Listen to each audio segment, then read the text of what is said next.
مختلف کمپنیز میں، مختلف فرمز کے اندر، اور اب ان کا ذریعہ آمدن کوئی نہیں ہے آج کل. تو ان کے لیے ایک بہت بڑا پیکج لا رہے ہیں. یہ لاکھوں لوگوں پر مشتمل ہوئے گا پیکج، اور جیسے ہی اقتصادی رابطہ کمیٹی اور کابینہ اس کی منظوری دیتی ہے تو ہم میڈیا کے اوپر اس کی ایک آگاہی مہم شروع کریں گے کہ آپ کہاں پہ رجسٹر ہو سکتے ہیں اس پروگرام کے ساتھ منسلک ہونے کے لیے، اور آپ فوری طور پہ حکومت کی طرف سے امداد کیسے حاصل کر سکتے ہیں. دوسری طرف میں یہ بھی بتانا چاہوں گا کہ ہم اس وقت کام کر رہے ہیں بجلی کے پیکج کے اوپر، کہ ہم سمجھتے ہیں کہ پاکستان میں 90% جو کاروبار ہیں وہ چھوٹے اور درمیانے طبقے ہیں، اور ہم ان سب کاروباروں کو، یعنی 90% سے زیادہ کاروباروں کو بجلی کے ذریعے ہم کوئی فائدہ پہنچانا چاہتے ہیں تاکہ ان کو دوبارہ اپنے پیروں پر کھڑے ہونے میں ایک امداد مل سکے. اور یہ پیکج انشاءاللہ تعالیٰ اپریل کے مہینے میں، جو اگلے 9 دن رہ گئے ہیں، یہ اپریل کا مہینہ ختم ہونے سے پہلے انشاءاللہ تعالیٰ ہم لانچ کریں گے. اور 90% سے زیادہ جو صنعت ہے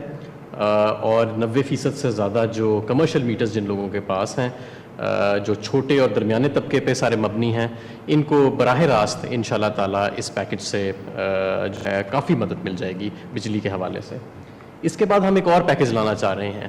ہم نے یہ دیکھا ہے کہ ہمیشہ سے ماضی میں جو بینکس ہیں وہ چھوٹے اور درمیانے طبقے کے جو کاروبار ہیں ان کو وسائل کی فراہمی جو ہے ان تک نہیں پہنچتی، کیونکہ ان لوگوں کے پاس کوئی زمین نہیں ہوتی، کوئی پراپرٹی نہیں ہوتی، کوئی کولیٹرل نہیں ہوتا جس کو ہم کہتے ہیں، کہ جس کی بنیاد کے اوپر بینک جس کی سیکیورٹی رکھ کے اپنے پاس ان کو امداد دے سکے. تو ہم وزارت خزانہ کے ساتھ اور اسٹیٹ بینک کے ساتھ کام کر رہے ہیں، اور ہم ایک نئی اسکیم انشاءاللہ تعالیٰ کچھ دنوں میں لانچ کریں گے کہ جن لوگوں کے پاس کوئی کولیٹرل نہیں ہے، تاکہ ان لوگوں تک بھی یہ جو امداد ہے اس کی ترسیل پہنچ سکے.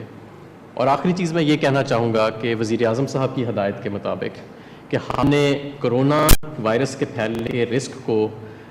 بیلنس کرنا ہے، کہ غریب کے چولہے کو بھی دیکھنا ہے کہ بیمار نہ ہو، اور اس توازن کو ہم نے برقرار رکھنا ہے. اس لیے ہم ہر وقت مانیٹر کر رہے ہیں ڈیفرنٹ سیکٹرز کو. جو ہم کھول چکے ہیں ضروری چیزوں کے جو اشیاء کے سیکٹر کھولے ہیں، اس کے بعد ہم نے ایڈیشنل سیکٹرز کنسٹرکشن سے ریلیٹڈ کھولے ہیں. اب ہم فیز 2 جو انڈسٹریز ہیں جو کنسٹرکشن سیکٹرز کی ہیں ان کی طرف جا رہے ہیں. تو جیسے جیسے جو پچھلی صنعتیں اور کاروباری ایکٹیویٹی ہم کھول رہے ہیں اور وہ اسٹریم لائن ہو رہی ہیں، وہاں پہ SOPs اور حفاظتی تدابیر جو ہیں وہ ہم سمجھتے ہیں ہماری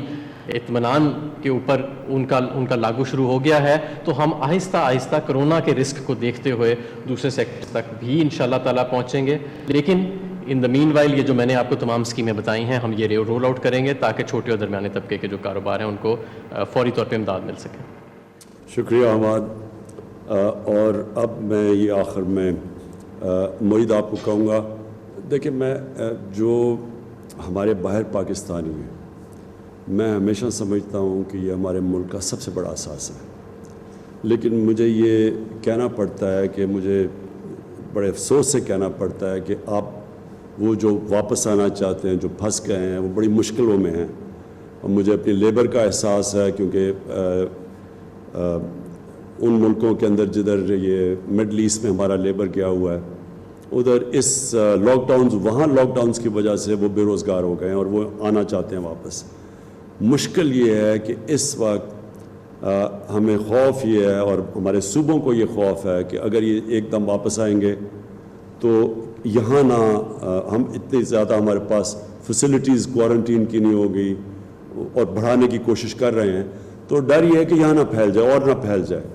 تو اس لیے ہم پوری احتیاط کر رہے ہیں. لیکن میں آپ کو یقین دلاتا ہوں کہ ہمیں پورا احساس ہے. سارا وقت ہم یہ سوچ رہے ہوتے ہیں کہ ہم کیسے زیادہ اپنے پاکستانیوں کو واپس لے کے آئیں. تو معید پلیز آپ اپڈیٹ کریں.